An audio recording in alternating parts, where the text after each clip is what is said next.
আজকের এই ভিডিওটি সত্যি অত্যন্ত গুরুত্বপূর্ণ হতে চলেছে, বিশেষ করে তাদের জন্য যারা যুব সাথী প্রকল্পের আওতায় টাকা পাচ্ছেন অথবা এখনও সেই টাকার জন্য অপেক্ষা করে আছেন। বর্তমানে অনেকের মধ্যেই একটা অনিশ্চয়তা এবং দুশ্চিন্তা কাজ করছে, কারণ পরিস্থিতিটা একটু পরিবর্তনশীল। তাই আজকের এই ভিডিওতে আমি চেষ্টা করব আপনাদের সমস্ত প্রশ্নের স্পষ্ট, সহজ এবং বাস্তবসম্মত উত্তর দেওয়ার, যাতে বিষয়টা পরিষ্কারভাবে বুঝতে পারেন। এই মুহূর্তে সবচেয়ে বড় যে প্রশ্নটা প্রায় সবার মনেই ঘুরছে, সেটা হল মে মাসের তৃতীয় কিস্তির টাকা আদৌ পাওয়া যাবে কিনা। কারণ আমরা সবাই জানি, ৪ মে নির্বাচনের ফলাফল প্রকাশিত হতে চলেছে। এখন অনেকেই ভাবছেন, যদি এই নির্বাচনের পরে সরকার পরিবর্তন হয়ে যায়, তাহলে কি যুব সাথী প্রকল্পটি বন্ধ হয়ে যাবে? আর যদি প্রকল্প বন্ধ হয়ে যায়, তাহলে কি মে মাসের কিস্তির টাকা আর পাওয়া যাবে না? পাশাপাশি আরেকটি গুরুত্বপূর্ণ প্রশ্ন হচ্ছে, যাদের প্রথম বা দ্বিতীয় কিস্তির টাকা এখনও পর্যন্ত তাদের ব্যাংক অ্যাকাউন্টে ঢোকেনি, তারা কি ভবিষ্যতে সেই টাকা পাবে, নাকি সম্পূর্ণভাবে বঞ্চিত হয়ে যাবে? এই সমস্ত প্রশ্ন একেবারেই স্বাভাবিক, এবং আপনারা যারা এই প্রকল্পের উপর নির্ভর করছেন, তাদের জন্য এই দুশ্চিন্তা হওয়াটাই স্বাভাবিক। চলুন ধীরে ধীরে প্রতিটি বিষয় পরিষ্কারভাবে বুঝে নেওয়া যাক। প্রথমেই আমরা তৃতীয় কিস্তির বিষয়টি নিয়ে কথা বলি। ইতিমধ্যেই বিভিন্ন জায়গা থেকে খবর পাওয়া যাচ্ছে যে অনেকের ব্যাংক অ্যাকাউন্টে মে মাসের তৃতীয় কিস্তির টাকা আসা শুরু হয়ে গেছে।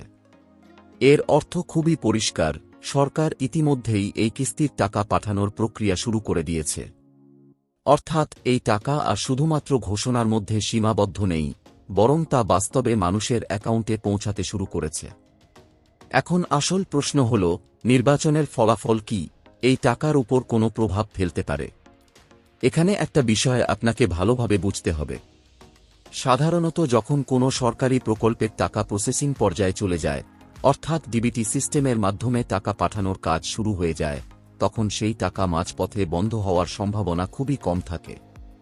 কারণ বর্তমান সময়ে সরকার ডিবিটি ব্যবস্থার মাধ্যমে সরাসরি উপভোক্তার ব্যাংক অ্যাকাউন্টে টাকা পাঠায়, যেখানে মাঝখানে কোনো ম্যানুয়াল হস্তক্ষেপ খুব একটা থাকে না।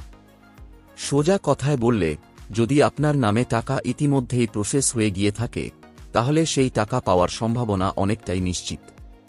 তবে এখানে একটা গুরুত্বপূর্ণ বিষয় মাথায় রাখতে হবে, এটা মূলত বর্তমান কিস্তির ক্ষেত্রে প্রযোজ্য। ভবিষ্যতে এই প্রকল্প চালু থাকবে কিনা বা নতুন করে কিস্তি দেওয়া হবে কিনা, সেটা সম্পূর্ণ নির্ভর করবে নতুন সরকার কি সিদ্ধান্ত নেয় তার উপর। যদি সরকার একই থাকে, তাহলে এই প্রকল্প আগের মতোই চলতে থাকবে। কিন্তু যদি সরকার পরিবর্তন হয়, তাহলে নতুন সরকার চাইলে এই প্রকল্প চালু রাখতে পারে বা কিছু পরিবর্তন আনতে পারে, অথবা একেবারেই বন্ধ করে দিতে পারে। তাই ভবিষ্যতের কিস্তি নিয়ে এখনই নিশ্চিত কিছু বলা সম্ভব নয়। এবার আসি সেই সমস্ত মানুষদের প্রসঙ্গে, যাদের প্রথম বা দ্বিতীয় কিস্তির টাকা এখনও পর্যন্ত তাদের অ্যাকাউন্টে জমা পড়েনি। এই সমস্যাটা অনেকের ক্ষেত্রেই দেখা যাচ্ছে, এবং এর পিছনে বেশ কিছু টেকনিক্যাল কারণ থাকতে পারে। সবচেয়ে গুরুত্বপূর্ণ বিষয় হল, আপনার ব্যাংক অ্যাকাউন্টের সাথে আধার ডিবিটি লিঙ্ক ঠিকভাবে করা আছে কিনা। আগে শুধুমাত্র ব্যাংক অ্যাকাউন্ট নম্বরের ভিত্তিতে টাকা পাঠানো হতো, কিন্তু এখন অধিকাংশ সরকারি প্রকল্পেই আধার বেস ডিবিটি সিস্টেম ব্যবহার করা হচ্ছে। এর মানে হল, আপনার আধার নম্বরের সাথে ব্যাংক অ্যাকাউন্ট সঠিকভাবে এনপিসিআই ডিবিটি লিঙ্ক না থাকলে আপনার টাকা আটকে যেতে পারে। তাই যদি আপনার প্রথম বা দ্বিতীয় কিস্তির টাকা এখনও না এসে থাকে, তাহলে খুব সম্ভবত আপনার ডিবিটি লিঙ্কিংয়ে কোনো সমস্যা রয়েছে। হয়তো আপনার ডিবিটি স্ট্যাটাস ইনঅ্যাক্টিভ, অথবা আপনার আধার সিডিং সম্পূর্ণ হয়নি, অথবা ভুলভাবে লিঙ্ক হয়েছে। তবে এখানে একটা স্বস্তির খবরও আছে।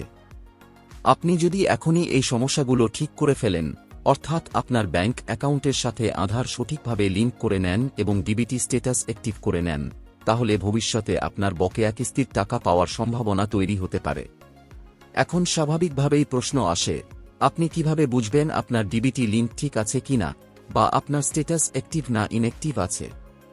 যদি অ্যাক্টিভ থাকে, তাহলে চিন্তার কিছু নেই। আর যদি ইনঅ্যাক্টিভ থাকে, তাহলে যত দ্রুত সম্ভব আপনাকে সেটি ঠিক করতে হবে। এখন আসি, ডিবিটি স্ট্যাটাস কিভাবে চেক করবেন, এবং ডিবিটি লিঙ্ক না থাকলে বা ইনঅ্যাক্টিভ থাকলে তা কিভাবে অ্যাক্টিভ বা ফ্রেশ ডিবিটি লিঙ্ক করবেন। প্রথমে আপনার গুগল ব্রাউজারকে ডেস্কটপ মোড করে নেবেন, তারপর গুগলে টাইপ করবেন NPCI, তারপর সার্চ করবেন। সার্চ রেজাল্টে প্রথম যে লিঙ্কটা আসবে সেই লিঙ্কে ক্লিক করবেন। লিঙ্কে ক্লিক করার সঙ্গে সঙ্গে ন্যাশনাল পেমেন্ট কর্পোরেশন অফ ইন্ডিয়ার অফিসিয়াল পোর্টাল ওপেন হয়ে যাবে। পোর্টালের লিঙ্ক ভিডিও ডিসক্রিপশনে দেওয়া আছে, লিঙ্কে ক্লিক করে ডাইরেক্ট এই পোর্টালে আসতে পারবেন। পোর্টালে আসার পর কাস্টমার অপশনে ক্লিক করে ভারত আধার সিডিং এনাবেলার অপশনে ক্লিক করবেন। ক্লিক করার পর এই রকম ইন্টারফেস আসবে, এখানে অনেকগুলো অপশন পাবেন।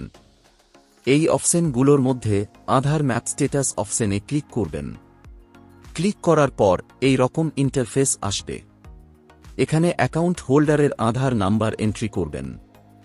তারপর ক্যাপচা বক্সে ক্যাপচা এন্ট্রি করে চেক স্ট্যাটাস অপশনে ক্লিক করবেন। চেক স্ট্যাটাসে ক্লিক করার পর আধার রেজিস্টার মোবাইলে ওটিপি আসবে, জাস্ট ওটিপির ঘরে ওটিপি এন্ট্রি করবেন। তারপর কনফার্ম অপশনে ক্লিক করবেন। কনফার্ম অপশনে ক্লিক করার পর আধার ম্যাপিং স্ট্যাটাস শো হয়ে যাবে, যেমন অ্যাকাউন্ট হোল্ডারের আধার নাম্বারের লাস্ট 4 ডিজিট শো হবে, এছাড়া ব্যাংকের নাম এবং ম্যাপিং স্ট্যাটাস অ্যাক্টিভ বা এনাবেল দেখাবে। যদি আপনার স্ট্যাটাস ইনঅ্যাক্টিভ দেখায় বা কোনো ব্যাংক এর নাম না শো হয়, তাহলে বুঝবেন আপনার ব্যাংক অ্যাকাউন্টে ডিবিটি লিঙ্ক করা নেই। ডিবিটি লিঙ্ক করার জন্য আধার সিডিং ডিসিডিং অপশনে ক্লিক করবেন। ক্লিক করার পর এই রকম ইন্টারফেস আসবে, এখানে অ্যাকাউন্ট হোল্ডারের আধার নাম্বার এন্ট্রি করবেন। তারপর এখানে রিকোয়েস্ট টাইপ সিডিং সিলেক্ট করবেন। তারপর এখানে ব্যাংকের নাম সিলেক্ট করবেন, যে ব্যাংকে ডিবিটি লিঙ্ক করতে চান। ব্যাংকের নাম সিলেক্ট করার পর এখানে সিডিং টাইপ সিলেক্ট করবেন। আপনার ব্যাংক অ্যাকাউন্টে একদম ডিবিটি লিঙ্ক না থাকলে ফ্রেশ সিডিং সিলেক্ট করবেন। একই ব্যাংকে দুটো অ্যাকাউন্টের মধ্যে ডিবিটি মুভ করতে চাইলে movement with in the same bank with another account select করবেন। এবং একটা ব্যাংক থেকে অন্য একটা ব্যাংক অ্যাকাউন্টে ডিবিটি লিঙ্ক ট্রান্সফার করতে চাইলে movement from one bank to other bank select করবেন। তারপর এখানে ব্যাংক অ্যাকাউন্ট নাম্বার এন্ট্রি করবেন। কনফার্ম করার জন্য আবার এখানে ব্যাংক অ্যাকাউন্ট নাম্বার এন্ট্রি করবেন।